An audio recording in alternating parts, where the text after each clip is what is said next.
Почитувани граѓани на Делчево, почитувани представници на медиумите, најнапред дозволете ми во мое лично име и во име на Министерството за внатрешни работи на сите граѓанки и граѓани на Делчево да им го честитам големиот празник, денот на ослободувањето на Делчево, воедно да му го честитам празникот на градоначалникот, на советниците и на сите кои што работат, се трудат да придонесат за развојот на овој град, а со тоа и на развојот на државата.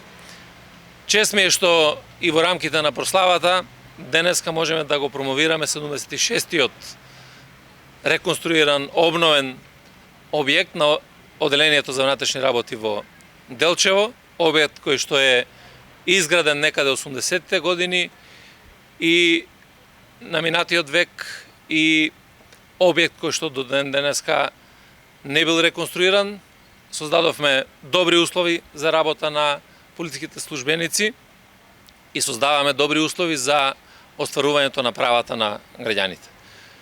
Овој објект е темелно рехабилитиран со сите стандарди, пред се за енергетската ефикасност, што е многу значајна, и навистина буџетските средства кои што беа испланирани од Министерството за внатрешни работи, некаде околу 20 милиони денари, ги употребивме за да добие нов, модерен, современ лик, меѓутоа и многу добра функционалност во овој дел. Кога зборуваме за вложувањата во Министерството, ги вложуваме се со цел да ги реализираме и принципите, односно проектите на владата на Република Северна Македонија. Имаме една кампања која што значи, или ја работевме под мотото сината униформа за зачувување на зелената околина. Тоа значи дека се тоа на што го вложуваме од една страна за енергетска ефикасност, а од друга страна и за зачувување на животната средина.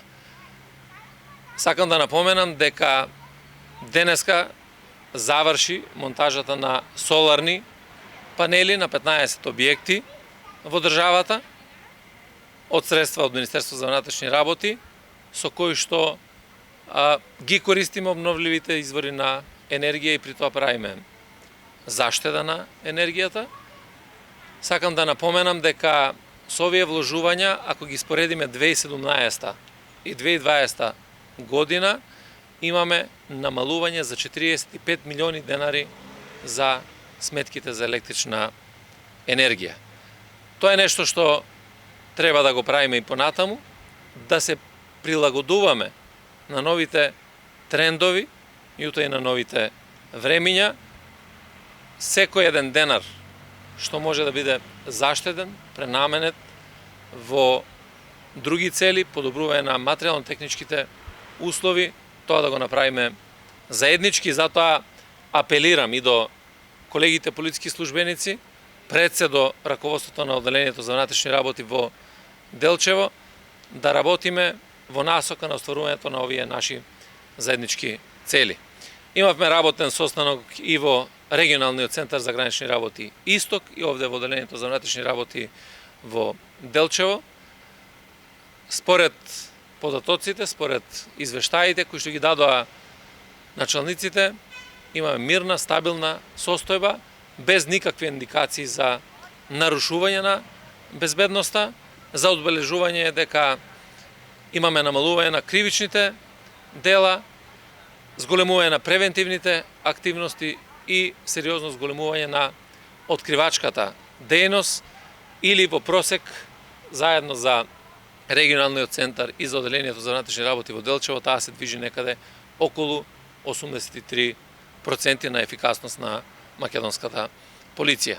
Ова за нас представува само дополнителен мотив повеќе за активности, преку сите наши добро поставени стратешки цели, преку реализацијата на тие стратешки цели, да направиме да секој град, секој населено место во нашата држава чувствуваме дека се зголемува безбедноста од секаков аспект. На крајот, дозволете ми, од тука, од Делчево, на сите граѓани и граѓанки на Република Северна Македонија, да им го честитам утрешниот празник, денот на самостојноста на Република Северна Македонија, 31 година самостојност, 31 година градба, напредок. Денеска ги живееме сите заедно придобивките од темелите кои беа поставени врз принципите на нашето членство и во НАТО и во Европската Унија. Да посакам пред се сплотеност и обединетост на сите граѓани во остварувањето на нашите заеднички цели и секако економски и секаков друг вид на просперитет и на граѓаните и на државата. Благодарам.